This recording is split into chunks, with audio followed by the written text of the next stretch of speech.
এই মনোজ আগরওয়ালের সুপারিশেই কিন্তু জ্ঞানেশ কুমার তিনি বিভিন্ন রকমের সিদ্ধান্তগুলো নেবেন। কিছুদিনের মধ্যে দেখো এই নিচু ভাবে এভাবে ক্রমান্বয়ে চলছে, তারপরে ডিআইজি দেরকে সরানো হয়েছে, তারপরে ডিএম দেরকে সরানো হয়েছে, এরপরে যে ধাপ আসছে তুমি লিখে রাখো, টাইপরাইটারে টাইপ করা শুরু হয়ে গেছে। একদম প্রাথমিক স্তরে আমি যেটা বলতে চাইছি যে মমতা ব্যানার্জি হেরে যাবেন এবার ভবানী। এই যে ভোট গণনা কেন্দ্র বা ভোট কেন্দ্রের ভিতরে যারা থাকে, প্রিসাইডিং অফিসার বলুন, পোলিং অফিসার, তাদের সমর্থনেই তো রিগিং ছাপ্পা এগুলো হয়। মানে এদেরকে যদি চেঞ্জ না করে তাহলে তো এগুলো বন্ধ করা সম্ভব নয়। না, এবার কিছুটা কিছুটা চেঞ্জ করা হচ্ছে। এবারে যেটা হচ্ছে আমার ধারণা ২০১১ চেয়ে এখন এই ক্ষমতায় চলে যাওয়ার যে ভয়টা, এটা বেশি গুরুত্বপূর্ণ। মমতা ব্যানার্জির ফোনই তুলছে না কেউ। ফলে বিপর্যস্ত হবে না, উন্মাদ হবে না, পাগল হবে না? ঘুম উড়ে গেছে বিদায়ী মুখ্যমন্ত্রীর, বা ডিএমরা বা বিভিন্ন কর্তারা তারা দৌড়ে আসবেন না। কেউ ফোনই তুলবে না। থানার ওসি আইসিরা ফোন তুলবে না।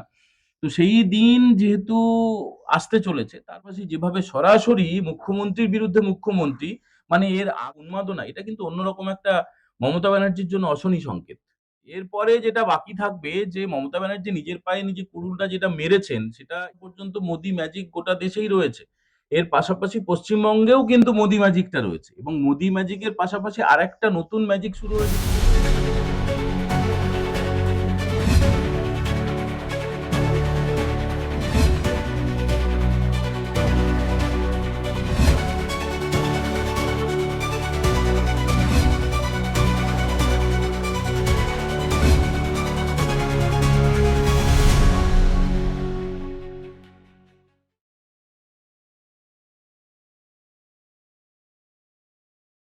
বিজেপির যে দ্বিতীয় দফার প্রার্থী তালিকা প্রকাশ পেয়েছে সেটা নিয়ে একাধিক দলীয় কর্মীরা, সমর্থকরা বিক্ষোভ দেখাচ্ছে।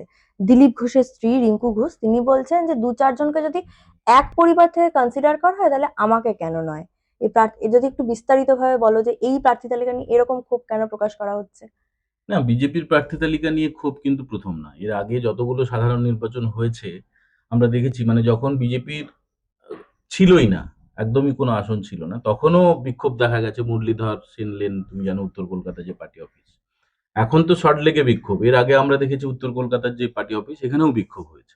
ফলে বিজেপির মধ্যে এটা একটা, কি বলবো, এটা একটা প্রচলিত ব্যাপার যে বিক্ষোভ হয়। মানে বিজেপির, যেটা সুকান্ত মজুমদার বলছেন যে প্রার্থী পদের জন্য যে কৌতূহল বা চাহিদা আছে বলেই এই বিক্ষোভটা হচ্ছে। তো বিষয়টা অন্যভাবেও দেখা যেতে পারে যে যখন চাহিদা ছিল কম, তখনও যদি বিক্ষোভ হয়, এখন তো একটা প্রায় পরিবর্তনের হাওয়া শুরু হয়ে গেছে। মানে গত বিধানসভায় ২০২১-এ ৭৭টা আসন পেয়েছিল, এবং এখন যা অবস্থা দেখা যাচ্ছে যে প্রায় ক্ষমতায় আসতে পারে এমন একটা সম্ভাবনা কিন্তু তৈরি হয়ে গেছে। মানে একদম প্রাথমিকভাবে যেটা জনমত সমীক্ষা কয়েকদিন আগে একটা বেসরকারি সংস্থা করেছে, সেখানে দেখা যাচ্ছে শাসক দল তৃণমূলের চেয়ে মাত্র ২-৩% ভোটে পিছিয়ে আছে বিজেপি। ফলে আরো যত দিন যাবে, যত আরো প্রচারের হাওয়া উঠবে, প্রধানমন্ত্রী আসবেন, তো তখন কিন্তু আরো বেশি ওয়েভ উঠে যাবে। যেভাবে ২০১৪-য় গোটা দেশে একটা মোদি ঝড় উঠেছিল, মোদি ওয়েভ উঠেছিল, তো সেই ঝড়টা কিন্তু শুরু হয়ে গেছে ইতিমধ্যে। মানে যেটা আমরা দেখছি, শুভেন্দু অধিকারী ভবানীপুরে এবং নন্দীগ্রামে প্রায় পালা করে সকালে এখানে বিকেলে ওখানে যেভাবে ঝড় শুরু করেছেন, গোটা রাজ্যে সেই ঝড়ের একটা পূর্বাভাস পাওয়া যাচ্ছে। এবং এই পরিপ্রেক্ষিতে দাঁড়িয়ে প্রার্থী তো একটা বিধানসভায় একজনই হবেন। তো যেটা হয়েছিল আগে, যে ৫ থেকে ১০ জন একটা দাবিদার তৈরি হয়েছিলেন, তারা সিভি জমা দিয়েছিলেন, তারপর থেকে যে কোনো একজনকে বাছতেই হবে। তো প্রার্থী তালিকা নিয়ে সবারই, মানে আমারও ব্যক্তিগতভাবে মনে হয়েছে এর জায়গায় ওকে দিলে ভালো হতো, ওর জায়গায় ওকে দিলে ভালো হতো। এটা তো আমাদের মনে হতেই পারে। আর বিক্ষোভ হতেই পারে। কিন্তু আমার মনে হয় না যে এই বিক্ষোভের, এটা ব্যালট বক্সে বা ইভিএম এ এর কোনো ছাপ পড়বে। তার কারণটা হচ্ছে প্রাথমিকভাবে ক্ষোভটা থাকবে। কিন্তু এখনো ভোট অনেকদিন বাকি রয়েছে। ২৩ তারিখে আর ২৯ তারিখে দুটো দফায় ভোট হবে। এখনো অনেক দিন বাকি। এখনো নোটিফিকেশনই জারি হয়নি। তারপরে মনোনয়ন জমা দেওয়া, প্রত্যাহার, স্ক্রুটিনি হওয়া, তারপরে ভোট, তারপরে রেজাল্ট। ফলে এখনো সেই কালনেমির লঙ্কা ভাগের মতো এখন থেকে ভাবলে আমরা ভুল করব যে এই টুকটাক যে বিক্ষোভ, কলা গাছের চারা নিয়ে বিক্ষোভ বা কেউ চেঁচাচ্ছেন, এরাই তুমি দেখবে এরাই কিন্তু আবার প্রচারে অংশ নেবে, এবং এরাই হৈ হৈ করে যারা বিক্ষোভ দেখাচ্ছে তারা বিজেপির হয়েই ভোট করাবে। কিন্তু এই যে আপনি একটা কথা বলেন যে মোদি আসবে রাজ্যে, মোদি এলে প্রভাব পড়বে সাধারণ মানুষের ওপর। মোদির একটা ম্যাজিক আছে। যেমন একটা সময় আমরা দেখেছি মমতা ম্যাজিক ছিল। যখন 2011-য় মমতা ব্যানার্জি ক্ষমতায় আসেন, তার আগে থেকে মানে 1998 সালে প্রতিষ্ঠা হলো। একদম ঝড়, কাদা, বৃষ্টি ডিঙিয়ে মাঠের পর মাঠ, লোকে দৌড়ে যাচ্ছে, মহিলারা দৌড়ে যাচ্ছেন, গ্রামের পর গ্রাম। একই ছবি কিন্তু এই ঠিক আমাদের রাজ্যে ভোটের আগে ভোট হয়ে গেল বিহারে। তুমি সোশ্যাল মিডিয়ায় ছবিগুলো তুমি যদি খোঁজো দেখতে পাবে যে নরেন্দ্র মোদী আসছেন দেখে বিহারের একদম প্রান্তিক গ্রামের মানুষ, গ্রামের মহিলারা তারা দৌড়ে যাচ্ছেন মোদীকে দেখবে বলে। এখনো পর্যন্ত মোদী ম্যাজিক গোটা দেশেই রয়েছে। এর পাশাপাশি পশ্চিমবঙ্গেও কিন্তু মোদী ম্যাজিকটা রয়েছে এবং মোদী ম্যাজিকের পাশাপাশি আরেকটা নতুন ম্যাজিক শুরু হয়েছে, শুভেন্দু ম্যাজিক। শুভেন্দু অধিকারীকে দেখার জন্য, ছোঁয়ার জন্য আজকের দিনে দাঁড়িয়ে এই মুহূর্তে নন্দীগ্রামে যে ছবি আমরা দেখতে পাচ্ছি সোশ্যাল মিডিয়ায়, যে তাকে একবার ছুঁবেন মানে পুষ্প মানে একদম বৃষ্টির মতো ফুলের সমস্ত পাপড়ি পড়ছে, যে ছবি দেখা যায় না সাধারণত। শুভেন্দু বাবুর একটা ক্রেজ ছিল, শুভেন্দু বাবু ভালো বক্তা, তাকে দেখার জন্য একটা উদগ্রীব হয়ে থাকেন। কিন্তু যে ছবিটা আজকে অন্তত আমরা দেখতে পাচ্ছি নন্দীগ্রামে, যে গাঁদা ফুলের যে পাপড়ি সেটাকে ছিঁড়ে ছিঁড়ে যেভাবে মানে অনবরত একদম বৃষ্টির মতো পড়ছে। দেখো, একদিকে নরেন্দ্র মোদীর ক্যারিশমা কাজ করবে, অন্যদিকে কিন্তু রাজ্যের অন্যান্য নেতারা ইনক্লুডিং শুভেন্দু অধিকারী, অন্যান্য অন্যান্য নেতারাও কিন্তু তারা পরিশ্রম করবেন এবং তার ইঙ্গিতটা পাওয়া গেছে। মানে এই যে তুমি প্রথম প্রশ্ন করলে যে প্রার্থী তালিকা নিয়ে, এটা দেখলে বোঝা যাচ্ছে যে পুরনো প্রার্থীদের উপর একটা বড় গুরুত্ব দেওয়া হয়েছে। মানে একসময় তারা জনসংঘ করতেন, মানে বিজেপি প্রতিষ্ঠার আগে থেকে অনেকে এই এই ভাব বা আদর্শে, এই মতাদর্শে তারা কাজ করে আসছেন, তাদেরকে আবার ফিরিয়ে আনা হয়েছে প্রার্থী তালিকায়। সেই ব্যাপারে বিশেষ গুরুত্ব দেওয়া হয়েছে। আরএসএস এর একটা প্রভাব দেখা যাচ্ছে, পুরনোদের একটা প্রভাব দেখা যাচ্ছে। এর পাশাপাশি কিছু নবপ্রজন্মের, নতুন প্রজন্মের আইনজীবী হোক, সাংবাদিক হোক বা বিভিন্ন পেশার মানুষকে টিকিট দেওয়া হয়েছে। এর একটা সুদূরপ্রসারী ফল অবশ্যই পড়বে এবং তার সঙ্গে অবশ্যই মোদি ম্যাজিক কাজ করবে। এই যে মোদি ম্যাজিকের কথা বললেন, কিছুদিন আগে ব্রিগেড হয়ে গেল, মোদিজি এসেছিলেন, কয়েক লক্ষ মানুষ ব্রিগেডে উপস্থিত ছিল। সিপিএম যখন ব্রিগেড করে এরকমই ভিড় হয়, এর থেকে হয়তো কম হয় কিন্তু ভিড় হয়। কিন্তু ভোটের খাতায় তারা শূন্য। এই ভিড় দেখে যদি বিজেপি ভেবে নেয় যে এই পুরো ভোটটাই তাদের ইয়েতে আসবে, সেটা কি ঠিক? দেখো, সিপিএম হচ্ছে একটা ক্যাডার বেসড দল। সিপিএম দীর্ঘ 34 বছর ক্ষমতায় ছিল। তারপরে যে ব্রিগেড গুলো করেছিল আমরা দেখেছি যে যুবরা ব্রিগেড করেছে, বিভিন্ন যেগুলো আইএনটিইউসি মানে যেগুলো কর্মী সংগঠন আর কি, শ্রমিক সংগঠন, তারা মিলিতভাবে ব্রিগেড করেছে। লোক খারাপ হয়নি। কিন্তু এটা একদমই ঠিক যে এই ব্রিগেডের ভিড় কখনোই ইভিএম বক্সে পড়েনি, মানে সিপিএম এর ক্ষেত্রে অন্তত আমরা দেখেছি। আর এই যে বিজেপির যে ব্রিগেডটা হয়ে গেল, সেটা হচ্ছে পরিবর্তন সংকল্প যাত্রা। এটা কয়েক মাস আগে থেকে শুরু হয়েছিল এবং কয়েক মাস আগে থেকে শুরু হওয়া শুধু নয়, প্রায় প্রত্যেকটা বিধানসভা কভার করেছে, 5,000 কিলোমিটার রাস্তা অতিক্রম করেছে। তারপরে তার চূড়ান্ত সভাটা হয়েছে ব্রিগেডে। ফলে এই ব্রিগেডের সভা কিন্তু প্রতিনিধিত্বমূলক ভাবে একদম রাজ্যের 23টা জেলা থেকেই প্রতিনিধিরা এসেছিলেন, সেখানকার সমর্থকরা এসেছিলেন। আর এই ব্রিগেডটা নর্মালি শীতকালে হয়ে থাকে। ব্রিগেডে যে কোনো জনসভা, যে কোনো রাজনৈতিক কর্মসূচি, এক্ষেত্রে আমরা দেখলাম যে একদম ভরা গরমে, মানে খাতায় কলমে বসন্তকাল, কিন্তু বসন্তে কোকিল ডাকলেও সূর্যের তাপ তো আর সেটা শুনবে না। এই চড়া রোদের মধ্যে যেভাবে মানুষ একদম উদগ্রীব হয়ে সকাল থেকে, মোদিজি এসছেন বিকেল 3টের পরে, তার ভাষণ ছিল, কিন্তু সকাল থেকে আমরা যেটা দেখেছি যে যেভাবে প্রায় জনসুনামির মতো আছড়ে পড়েছিল কলকাতার ঐতিহাসিক ব্রিগেড প্যারেড গ্রাউন্ড, অনেক ভিড় আমরা দেখেছি। অনেক ভিড় আমরা ছবিতে দেখেছি, ইন্টারনেটে দেখেছি এবং চোখের সামনে দেখেছি। কিন্তু সেদিনের সেই আবেগ, এটা আমি আমার এই ছোট সাংবাদিকতা জীবনে এই আবেগ কিন্তু কখনো দেখিনি। এটা একটা অভূতপূর্ব বলতে পারো। ভোটে একদম হাই ভোল্টেজ কেন্দ্র ভবানীপুর, সেখানে একদিকে মমতা ব্যানার্জি, একদিকে শুভেন্দু অধিকারী। লড়াইটা কতটা কঠিন? কঠিন না, লড়াই লড়াই লড়াই কখনো কঠিন বা সহজ হয় না, লড়াইটা লড়াই হয়। অ্যাকচুয়ালি আমার ধারণা যে আন্ডারডগ হিসেবে শুভেন্দুবাবু শুরু করেছেন, তিনি কিন্তু আন্ডারডগ হিসেবে শুরু করলেও তিনি পরীক্ষিত। তিনি 2021 সালে নন্দীগ্রামে 1,956 ভোটে মমতা ব্যানার্জিকে হারিয়েছেন। এবং সবচেয়ে যেটা মজার কথা, যে এই যে স্পেশাল ইন্টেনসিভ রিভিশন শুরু হয়েছে এবং তার চূড়ান্ত তালিকা, যেটা সাপ্লিমেন্টারি তালিকা, সোমবারে প্রকাশিত হতে পারে এমনটা জানা যাচ্ছে। কিন্তু তার আগে 28শে ফেব্রুয়ারি যেটা প্রকাশিত হয়েছিল সংশোধিত তালিকা, সেখান থেকে আমরা দেখলাম যে 47,000 নাম বাদ হয়ে গেছে। নাম বাদ হয়ে গেছে কাদের? যারা মারা গেছেন, যারা স্থানান্তরিত হয়ে গেছেন, যারা ভুয়া ভোটার হিসেবে বাংলাদেশি ভোটার, ভিন দেশের নাগরিক এখানে নাগরিকত্ব টাকার বিনিময়ে নিয়েছিলেন, সেই নামগুলো চিহ্নিত হয়ে 47,000। মমতা ব্যানার্জি 2021 সালে নন্দীগ্রামে হেরে যাওয়ার পরে যখন ভবানীপুরে প্রতিদ্বন্দ্বিতা করেছিলেন উপনির্বাচনে, গোটা বিশ্ব জানে তিনি মুখ্যমন্ত্রী হবেন, তো উপনির্বাচনে যে কোনো শাসক দল তারা জেতে। সেক্ষেত্রে তিনি কত ভোটে জিতেছিলেন? 58,000 আর সামথিং কিছুটা বেশি ভোটে। তো প্রথম তালিকায় যদি 47,000 নাম বাদ হয়ে যায়, আরো 14,000 নাম আন্ডার, যেটা বিবেচনাধীন আর কি। তো সেখান থেকে আমরা আমাদের যা খবর যে 7 থেকে 8 হাজার নাম আরো অন্তত বাদ যাবে। তো তার মানে তো কাছাকাছি সেই মার্জিনে পৌঁছে যাচ্ছে। এরপরে যেটা বাকি থাকবে, যে মমতা ব্যানার্জি নিজের পায়ে নিজে কুড়ুলটা যেটা মেরেছেন, সেটা ঈদের দিন নমাজের অনুষ্ঠানে গিয়ে তিনি যেভাবে তাতানোর চেষ্টা করেছেন এবং যেভাবে তিনি মেরুকরণ করার চেষ্টা করেছেন। ভবানীপুরে তো মুসলিমরা সংখ্যাগুরু নন, মুসলিমরা বড়জোর 20%। তো 20% ভোট যদি আমরা ধরেও নেই যে তিনি পাবেন, কিন্তু তা পাবেন না। তার কারণ হুমায়ুন কবির আজকে যে প্রার্থী তালিকা ঘোষণা করেছেন, তিনি পরিষ্কার করে বলেছেন তিনি ভবানীপুরে প্রার্থী রাখবেন এবং তিনি সংখ্যালঘু মুখকে রাখবেন। তো সেখান থেকে কিছুটা ভোট কাটা যাবে, এদিকে বামেদের কিছুটা ভোট তারা সংখ্যালঘুদের কাটা যাবে। ফলে মমতা ব্যানার্জি পড়েছেন ভীষণ ফাঁপড়ে। দেখো দেখো, গুজরাটি আছেন, বিহারি আছেন, মারোয়াড়ি আছেন। মানে আমি বলতে চাইছি, ভবানীপুরে অবাঙালি ভোটাররা তারা কিন্তু তৃণমূলের দিকে নেই। মানে এই 2024-এ যে লোকসভা ভোটটা হয়ে গেল, তার নিরিখে যদি আমরা ধরি, তাহলে কিন্তু সিঁদুরে মেঘ দেখছেন রাজ্যের মুখ্যমন্ত্রী বা তৃণমূল নেত্রী বা বিদায়ী মুখ্যমন্ত্রী, কেয়ারটেকার মুখ্যমন্ত্রী, তিনি কিন্তু সিঁদুরে মেঘ দেখছেন। এবং দেখো, একটা বিধানসভার জন্য তিনি প্রায় গৃহবন্দী হয়ে যাওয়ার মতো অবস্থা হয়েছে, তার চারিদিকে একটা লক্ষণ রেখা তৈরি হয়ে গেছে। তার কারণ ওই যে 8টা ওয়ার্ড নিয়ে ভবানীপুর বিধানসভা, সেখানে প্রত্যেকটা ওয়ার্ডের কাউন্সিলরদের, সেখানে একদম রাজ্য স্তরের নেতাদের, সে অভিষেক ব্যানার্জি, সুব্রত বক্সি, ফিরহাদ হাকিম, সবাইকে সেখানে নামিয়ে দেওয়া হয়েছে। এবং আমরা যখন এই কথাটা বলছি, তখন কিন্তু অহিন্দ্র মঞ্চে একটা মিটিং শুরু হয়েছে, কর্মী সভা শুরু হয়েছে। সেই কর্মী সভায় মমতা ব্যানার্জির একমাত্র যেটা টার্গেট, যে ভবানীপুর, ভবানীপুর এবং ভবানীপুর। অন্যদিকে চ্যালেঞ্জ নিয়েছেন শুভেন্দু অধিকারী।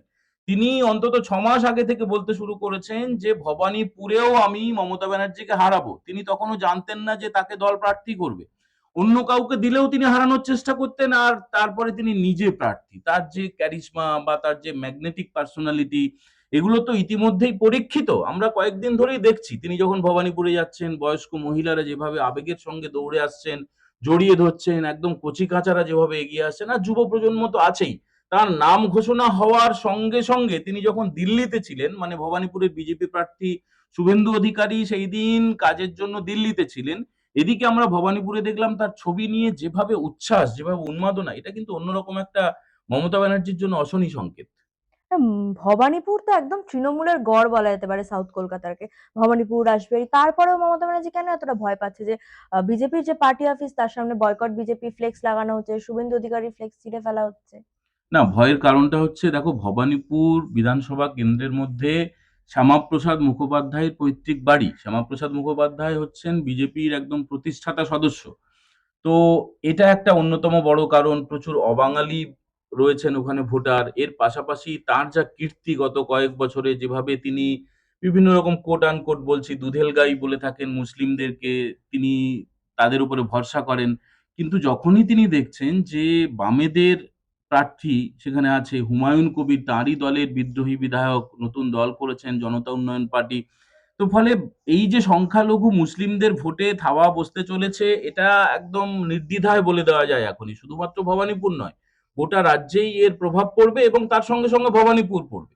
তো তিনি একবার হেরেছেন, তিনি ঘরপোড়া গরু শুভেন্দু অধিকারীর কাছে। আবার যদি তিনি হারেন, তাহলে তিনি আর মুখ দেখাতে পারবেন না, এরকম একটা অবস্থা তৈরি হয়ে গেছে।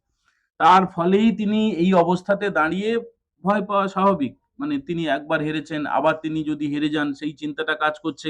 এর পাশাপাশি যেভাবে সরাসরি মুখ্যমন্ত্রীর বিরুদ্ধে মুখ্যমন্ত্রী, মানে এর আগে, মানে মুখ্যমন্ত্রীর বিরুদ্ধে মুখ্যমন্ত্রী পদপ্রার্থী, এটা বলা যেতে পারে। কি কারণে বলছি, সেটা হচ্ছে 2015 সালে দিল্লিতে অরবিন্দ কেজরিওয়াল সরাসরি লড়াই করেছেন শীলা দীক্ষিতের বিরুদ্ধে। শীলা দীক্ষিত তখন দিল্লির মুখ্যমন্ত্রী, আর অরবিন্দ কেজরিওয়াল তখন মুখ্যমন্ত্রী পদপ্রার্থী। তো যদিও বিজেপির তরফে এখনো পর্যন্ত ঘোষণা করা হয়নি কে তাদের মুখ্যমন্ত্রী পদপ্রার্থী, কিন্তু এটা তো নির্দ্বিধায় বলা যায় যে যাকে প্রজেক্ট করা হচ্ছে মুখ্যমন্ত্রীর বিরুদ্ধে, এবং তার সঙ্গে সঙ্গে দুটো আসনে তাকে লড়ানো হচ্ছে, ফলে এটা মোটামুটি জনমানসে একটা সিদ্ধান্ত হয়ে গেছে যে যদি শুভেন্দু অধিকারীর দল বিজেপি মানে মেজরিটি পায়, 148-এর বেশি আসন পায় 294টার মধ্যে, তাহলে মোটামুটি নির্দ্বিধায় ধরা যেতে পারে শুভেন্দু বাবুই হচ্ছেন মুখ্যমন্ত্রী হবেন। এটা অনেকে ধরে নিয়েছেন। তার সেই জন্যই আমি বললাম যে একটা মুখ্যমন্ত্রীর বিরুদ্ধে আরেকজন মুখ্যমন্ত্রী পদপ্রার্থী। আর এটা তো ইউরোপ আমেরিকাতে বলাই হয় যে যিনি বিরোধী দলনেতা হন তাকে বলা হয় ওয়েটিং চিফ মিনিস্টার বা ওয়েটিং প্রাইম মিনিস্টার, এটা বলা হয়। এটা একটা দস্তুর, এটা একটা সাংবিধানিক ভাবেই বলা হয়। তো একজন চিফ মিনিস্টার আর একজন ওয়েটিং চিফ মিনিস্টার, তাদের মধ্যে লড়াই হবে গোটা রাজ্যের, গোটা দেশের এবং বিশ্বের বিভিন্ন দেশের নজর কিন্তু ভবানীপুরের দিকে থাকবে। এই অবস্থাটা, এটা নার্ভাস ব্রেকডাউন কারো কারো হয়ে যেতে পারে। এখানে হচ্ছে নার্ভের লড়াই, বুঝলে তো? মানে দেখবে হাই প্রোফাইল ম্যাচগুলো যেগুলো হয়, ধরা যাক ব্রাজিল আর্জেন্টিনার ম্যাচ হবে, একদম সেই ফাইনাল ম্যাচে কিন্তু দুটো দলই প্রায় সমান ক্ষমতা সম্পন্ন হয়। সেখানে যে বেশি নার্ভ ধরে থাকতে পারে, যার মনোবল যত বেশি হয়, যার পেশি শক্তির চেয়ে মনের শক্তি এখানে সবচেয়ে বড়, সেটাই প্রমাণিত হবে আগামী ৪ঠা মে যখন ফল প্রকাশ হবে। তখন যার মনোবল বেশি হবে তিনিই জিতবেন, আমার এটা মনে হয়। আপনার বিশ্লেষণ কি বলে যে ভবানীপুর কেন্দ্রে শুভেন্দু অধিকারী কত মার্জিনে জিততে পারে সেখান থেকে? দেখো, এখনই এটা একটু বাড়াবাড়ি হবে বলাটা যে কত মার্জিনে জিততে পারেন। আমার যেটা মনে হয় শুভেন্দু অধিকারী জিতবেন, তিনি অল্প ভোটে হলেও জিতবেন। যেটা আমি একদমই আমি জ্যোতিষ চর্চায় বিশ্বাস করি না। কিন্তু ২০২১-এ বিধানসভা ভোটে আমি কিছু, কিছু ইঙ্গিত দেখে আমার মনে হয়েছিল যে নন্দীগ্রামে শুভেন্দু অধিকারী ১,০০০ ভোটে হলেও জিতবেন। মানে তাই কার্যত হয়েছিল। কিছু, কিছু ইঙ্গিত পাওয়া যায়, বোঝা যায়, একটা হাওয়া বোঝা যায়। তো এখনো পর্যন্ত কিন্তু বিদায়ী মুখ্যমন্ত্রী মমতা ব্যানার্জী তিনি প্রচার করতে শুরু করেননি। তার তিনি যখন রাস্তায় হেঁটে যাবেন তখন মানুষের চোখ, মানুষের মুখ, তাদের কথা, তাদের শরীরী ভাষা, সেগুলো অবজার্ভ করতে হবে। সাধারণ মানুষ কি চাইছেন সেটা কিন্তু শুভেন্দুবাবুর দিক থেকে আমরা দেখছি যে তাকে নিয়ে একটা উন্মাদনা শুরু হয়ে গেছে। এবার মমতা ব্যানার্জী যখন নামবেন তখন মানুষের মধ্যে কতটা আশা আকাঙ্ক্ষা, কতটা চাওয়া পাওয়া, তাদের চোখে মুখের যে ভাষা, সেটা আমাদের পড়ে দেখতে হবে। তবু একদম প্রাথমিক স্তরে আমি যেটা বলতে চাইছি যে মমতা ব্যানার্জী হেরে যাবেন এবার ভবানী। আপনি ২০১১ নির্বাচন দেখেছেন, এটা ২০২৬-এর দুটোই প্রায় বলতে গেলে সরকার পরিবর্তনের নির্বাচন। কোন লড়াইটা বেশি মানে কঠিন মমতা ব্যানার্জির জন্য, যে সরকারে আসাটা না সরকার থেকে চলে যাওয়া, নিজের জায়গা ধরে রাখার লড়াই? না, না, দেখো, লালবাতি নীলবাতি গাড়ি, এসি রুমের মধ্যে থাকা, মানে মমতা ব্যানার্জির বাড়িটা নামমাত্র ওই টালির চাল। কিন্তু ভেতরে হচ্ছে একদম 5 স্টার 7 স্টারের মতো কোয়ালিটির বাড়ি। এত সুন্দর ইন্টেরিয়র, এত সুন্দর আলো।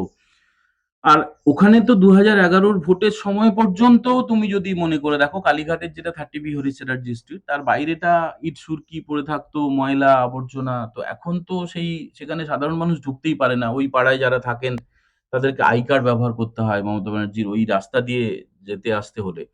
তো আমরা দেখেছি যে যে জীবনযাপন উনি করতেন সেটা উনি একসময় করতেন, সেটা পাস্ট টেন্স। কিন্তু তারপরে যেভাবে তার জীবনে পরিবর্তন এসছে, তার যে হাওয়াই চপ্পল থেকে শুরু করে তার শাড়ি, তার সমস্ত কিছু জীবনচর্যা, তার থাকা, খাওয়া, বসা, তার সিকিউরিটি সমস্ত কিছুতে, এবং এর পাশাপাশি গোটা শাসক দল তৃণমূলটাতে, মানে যেটা অনেকে বলেন না মজা করে যে একটা বিড়ি ২ বার ৩ বার নিভিয়ে খেতেন তারা এখন লম্বা, লম্বা সিগারেট খান।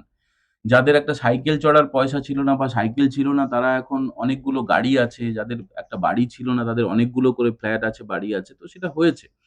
গত ১৫ বছর ধরে সেগুলো হয়েছে এবং আমাদের চোখের সামনে হয়েছে।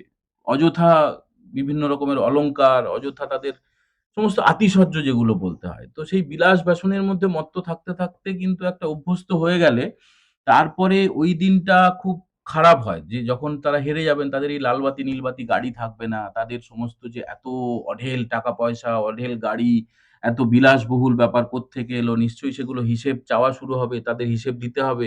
তার ফলে ভয়ে কেউ পালিয়ে যেতে পারেন। আবার আবার কারো শ্রীঘরে ঠাঁই হতে পারে। তো এই সমস্ত চিন্তা কিন্তু মানুষকে কুরে, কুরে খায়। যখন বামফ্রন্টের শেষের দিকে আসছিল সময়টা, বামফ্রন্ট যখন হেরে গেল, তারপরে বেশ কয়েকজন নেতা অসুস্থ হয়ে গেছিলেন। গৌতম দেব অসুস্থ হয়েছিলেন। তখনকার যে শিল্প বাণিজ্য মন্ত্রী নিরুপম সেন অসুস্থ হয়ে গেছিলেন। স্বয়ং মুখ্যমন্ত্রী ছিলেন তৎকালীন যে বুদ্ধদেব ভট্টাচার্য, তিনি অসুস্থ হয়ে গেছিলেন।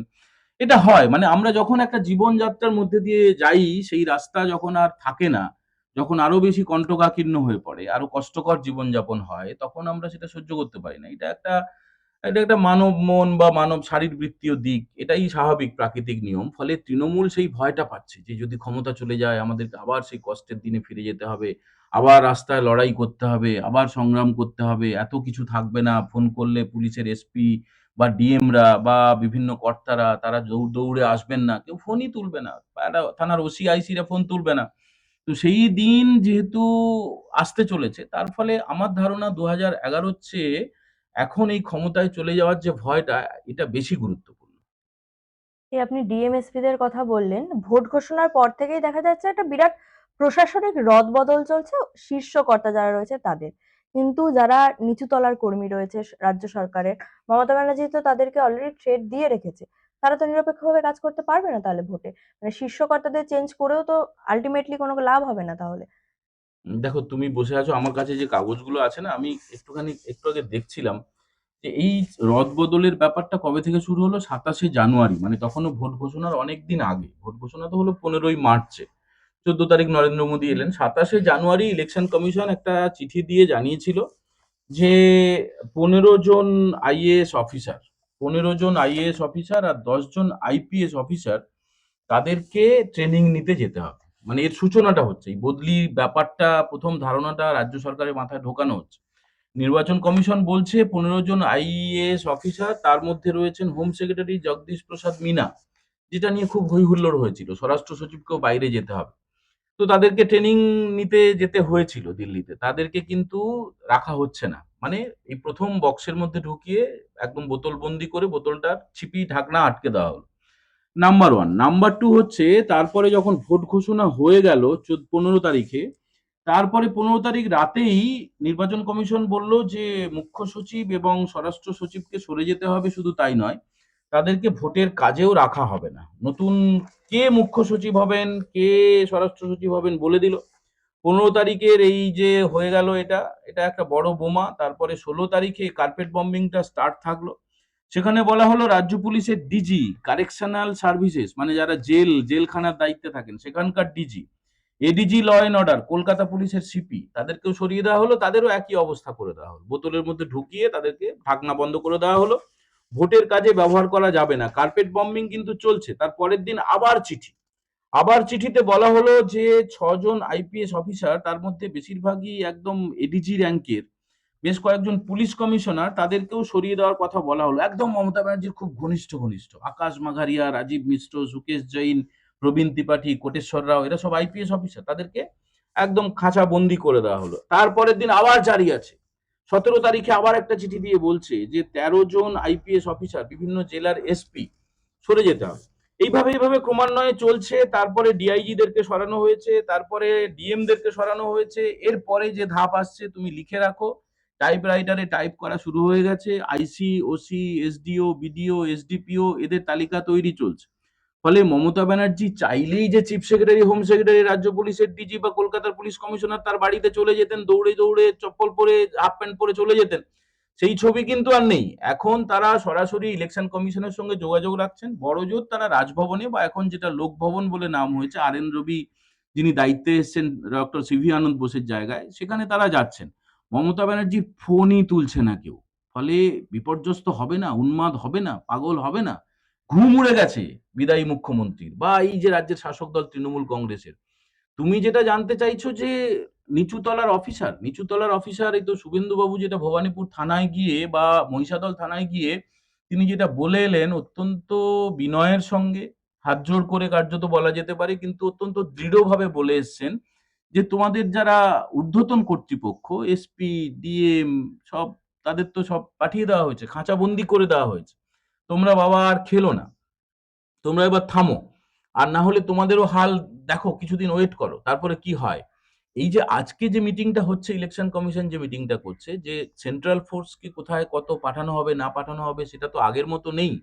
মমতা ব্যানার্জির অনুগত সিইও কিন্তু নেই। এখন যিনি আছেন, নিরপেক্ষভাবে মনোজ আগরওয়াল কাজ করছেন, এবং এই মনোজ আগরওয়ালের সুপারিশেই কিন্তু জ্ঞানেশ কুমার তিনি বিভিন্ন রকমের সিদ্ধান্তগুলো নেবেন।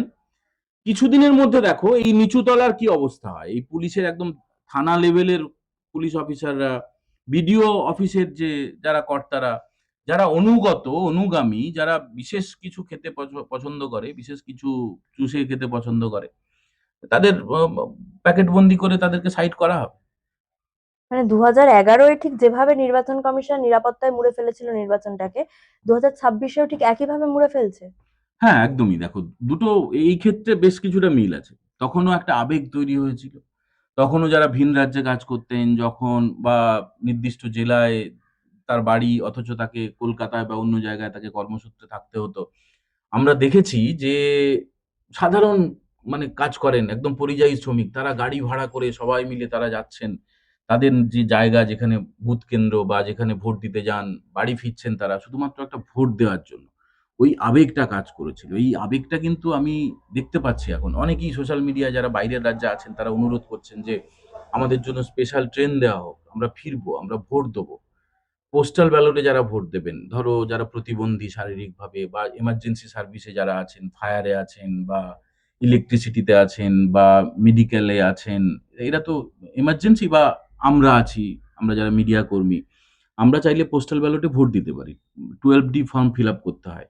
তো এই আবেগটা কিন্তু কাজ করছে। এর আগে পর্যন্ত ২০১১ থেকে যতবার ভোট হয়েছে, ১৬ তে তারপরে ২১ এ ভোট হয়েছে। আমি তো নিজে ভোট দেওয়ার অতটা আগ্রহ প্রকাশ করিনি। ধরো ভোটের দিন আমার যদি অন্য জায়গায় ডিউটি থাকে, ভোটের দিন যদি আমি অন্য জায়গায় থাকি, তাহলে আমি আমার কেন্দ্রে ভোট দেবো কি করে? আমার ভোট দেওয়া হয়নি। কিন্তু এবারে আমি শুধু একা না, আমি যতজনের সঙ্গে কথা বলেছি তারা চাইছেন আমরা ভোটটা দেবো। আর এই যে ভোটটা দেবো এই তাগিদটা মানে কি বলতো? এই শাসক দলকে ভোট দেবো সেটা না কিন্তু। আমরা ভোট দেবই তখনই এই মানুষ এটা ভাবেন যখন শাসক দলের বিরুদ্ধে ভোট দেবেন। সেই হাওয়াটা বইতে শুরু করে দিয়েছে। কিন্তু এই যে ভোট গণনা কেন্দ্র বা ভোট কেন্দ্রের ভিতরে যারা থাকে, প্রিসাইডিং অফিসার বলুন, পোলিং অফিসার, তাদের সমর্থনেই তো রিগিং, ছাপ্পা এগুলো হয়। মানে এদেরকে যদি চেঞ্জ না করে তাহলে তো এগুলো বন্ধ করা সম্ভব নয়। না, এবার কিছুটা চেঞ্জ করা হচ্ছে। এবারে যেটা হচ্ছে যে প্রত্যেকটা বুথে পুরো সময়টা ধরে ওয়েবকাস্টিং হবে। সেটা ছিল। কিন্তু এবারে যেটা স্ট্রিক্ট ভাবে করেছে যে ০.৫ ঘন্টা যদি ওয়েবকাস্টিং এ কোনো বিপর্যয় দেখা যায়, অনেক সময় অভিযোগ না, এটা হয়েওছে যে ওই যে সিসি ক্যামেরাগুলো থাকে সেটাকে অফ করে দেওয়া হয়। অফ করে দিয়ে নিজেদের মতো করে সাজিয়ে গুছিয়ে রিগিং, ছাপ্পা এগুলো চলে। গত ২০২৪ এর লোকসভা ভোটেও এটা হয়েছে। কিন্তু এবারে দেখো ভুল থেকে তো মানুষ শেখে। যেগুলো খামতি সেগুলো থেকে আমাদের শিখতে হবে। কমিশনকে শিখতে হবে। কমিশন এবার যেটা সিদ্ধান্ত নিয়েছে যে ০.৫ ঘন্টা যদি কোনো ক্যামেরা কাজ না করে, সঙ্গে সেখানে কিউআরটি চলে যাবে। মানে কুইক রেসপন্স টিম। এবারে আর মনে হয় না যে ওই আগের যা কিছু রিগিং, সায়েন্টিফিক রিগিং, যা কিছু ধমকানি, চমকানি, বর্ষানি যা হয়েছে, ওই ধুতি দিয়ে আসবো, রজনীগন্ধার ফুল দিয়ে আসবো, তারপরে সেই পরিবারের ভোটটা আমি পেয়ে যাবো, সেটা কিন্তু আর নেই। তুমি দেখবে পাল্টা মার শুরু হয়ে গেছে। যেটা ভাবা যায় না। যেটা ১৪ তারিখে নরেন্দ্র মোদী এসছিলেন উত্তর কলকাতার গিরিশ পার্কে শশী পাঁজার বাড়ির সামনে, যেভাবে তৃণমূলের উপরে পাল্টা মার হলো এবং গতকালকে যেভাবে বরানগরে পার্টি অফিস প্রায় কিছুটা দখল করতে গিয়েছিল তৃণমূলের ওই সায়ন্তিকার বাহিনী আর দেবু ঘোষের বাহিনী মানে সজল ঘোষের বাহিনী যেভাবে সেটাকে রুখে দিল, সেখানে রক্তারক্তি হয়নি, সেন্ট্রাল ফোর্স চলে গিয়েছিল বলে, পুলিশ সময় মতো পৌঁছে গিয়েছিল বলে, না হলে কিন্তু একটা মার এবং পাল্টা মার হতো, যে ছবি কিন্তু দেখা যায় না। এই ছবি অন্য রকমের ইঙ্গিত দেয় যে শুধু মার খেলাম বা কেউ চমকে দিল, তারপরে ভয় পেয়ে মাথা নিচু করে বাড়ি চলে গেলাম এবং যা বলছে শুনে নিলাম, কাউন্টিং এর সময় উঠে গেলাম বা বুথে বসলেও বা ভোটের দিন নির্বাচনী যেটা ইলেকশন এজেন্ট হিসেবে বসতে হয়, চমকে দিল শাসক দল, ধমকে দিল, তারপরে চুপি বাড়ি চলে গেলাম বা তার থেকে কিছু নিয়ে নিলাম, সেটা এবার আর হবে না। কারণ এবারে ওই ভয়টা মানুষের নেই। ভয়টা ভেঙে যাচ্ছে। একটা শেষ প্রশ্ন করব, আপনি কিউআর টিমের কথা বললেন বা কেন্দ্রীয় বাহিনী যারাই হোক না কেন প্রতিবারই রাজ্যে আসে ভোটের সময়, কিন্তু দেখা যায় তারা ঠিকমতো কাজ করতে পারে না। এবারও যদি সেটা হয় যে তাদের কন্ট্রোল তো রাজ্য পুলিশ বা কলকাতা পুলিশের হাতে থাকে, তারা যদি কাজ করতে না পারে তখন? না, সেটাই তো বলছিলাম যে এই মিটিংটা আজকেই হচ্ছে। আজকে বিকেলে হচ্ছে। এই মুহূর্তে হচ্ছে। আমরা যখন কথা বলছি। নির্বাচন কমিশনের দপ্তরে চিফ ইলেকশন অফিসার যিনি সিইও মনোজ আগরওয়াল তিনি মিটিংটা করছেন এবং রাজ্য পুলিশের যারা একদম ঊর্ধ্বতন কর্তৃপক্ষ তারা রয়েছেন। আর ইলেকশন কমিশনের অফিসাররা কয়েকজন রয়েছেন। এবারে এইখান থেকে ঠিক হয়ে যাবে। দেখো এর আগে পর্যন্ত যিনি দায়িত্বে ছিলেন সিইও তিনি তো রাজ্যের মুখ্যমন্ত্রীর অত্যন্ত ঘনিষ্ঠ ছিলেন। তো সেখান থেকেই নির্দেশ আসতো। ক্যামক স্ট্রিট থেকে কালীঘাট থেকে নির্দেশ আসতো। তিনি সেখান থেকে সিদ্ধান্ত নিতেন, পাঠাতেন। এইবারে যিনি আছেন দায়িত্বে একে কিন্তু মমতা ব্যানার্জি পছন্দ করেন না। ইনিও সম্ভবত মমতা ব্যানার্জিকে পছন্দ করেন না। ইনি প্রকাশ্যে কিছু বলেননি, কিন্তু বিদায়ী মুখ্যমন্ত্রী তিনি বারবার এই সিইওর নামে যা তা একদম ছাপার অযোগ্য ভাষায় বলেছেন। তো আজকের এই মিটিংটাতেই বোঝা যাবে যে কিভাবে এই বিন্যাসটা হবে। মানে এই সিএপিএফ যেগুলো আধা সামরিক বাহিনী যেগুলো এসছেন যারা, প্রায় ২.৫ লাখ জওয়ান আসতে চলেছেন। ৪৮০ কোম্পানি চলে এসেছেন এবং ধাপে টোটাল দেখা যাবে যে ২৪০০ কোম্পানি মানে প্রায় ২.৫ লক্ষের কাছাকাছি জওয়ান, আধা সেনা এখানে মোতায়েন হবে। তো এটা খুবই ঠিকই যে তাদেরকে যদি না ব্যবহার করানো হয়, তাদেরকে যদি বসিয়ে রাখা হয়, সেটা নিয়ে ইতিমধ্যে একটা এসওপি তৈরি হয়ে গেছে। যে তারা কি খাবেন, কি পরবেন, কারো কতটা সাহায্য নেবেন কি নেবেন না। মানে যা কিছু করতে হয়, যা কিছু টাইট করার মোটামুটি হয়ে গেছে। এর পরের ধাপটা হচ্ছে যে পুলিশের হাতে কতটা দায়িত্ব থাকবে, কতটা ইলেকশনের কমিশনের হাতে দায়িত্ব থাকবে। সেটা আমরা খানিকক্ষণ পরেই জানতে পারবো। সম্ভবত রাজ্য প্রশাসন বা রাজ্য পুলিশের হাতে এই দায়িত্বটা যাচ্ছে না এবারে। আর এবারে তো এমনিতেই যে যারা প্রশাসনের দায়িত্বে থাকেন, এই যে ডিএম, এসপি বা যারা আছেন আরকি, তাদের এমনিতে দায়িত্ব অনেকটা খর্ব হয়ে গেছে। নির্বাচনী পর্যবেক্ষকরাই গোটাটা দেখভাল করছেন। বরং এই ডিএম, এসপিরা ওদেরকেই ফোন করে বলেন, "স্যার এটা করব, ওটা করব।" কারণ মনে রাখতে হবে এখন কেয়ারটেকার গভর্নমেন্ট। এটা কিন্তু একটা বিদায়ী সরকার চলছে। এটা একটা পুতুল সরকার এই মুহূর্তে আছে। এখন এইসব দায়িত্ব নিয়ে নিজেরা কেস খেয়ে লাভ নেই। যারা করতে গেছিলেন পাকামো তাদের অনেকের পেনশন এখন বন্ধ হয়ে আছে। ফলে আর কেউ রিস্ক নেবেন না। তাদের চাকরি রয়েছে, তাদেরও পরিবার রয়েছে। তাদেরও কেরিয়ারে দাগ হয়ে যাবে, তাদের উর্দিতে দাগ হয়ে যাবে। ফলে কেউ আর আমার মনে হয় চাইছেন না যে এবারে ভোটটা অন্তত আমার যা অবজারভেশন যে নিরপেক্ষভাবেই হবে। অসংখ্য ধন্যবাদ।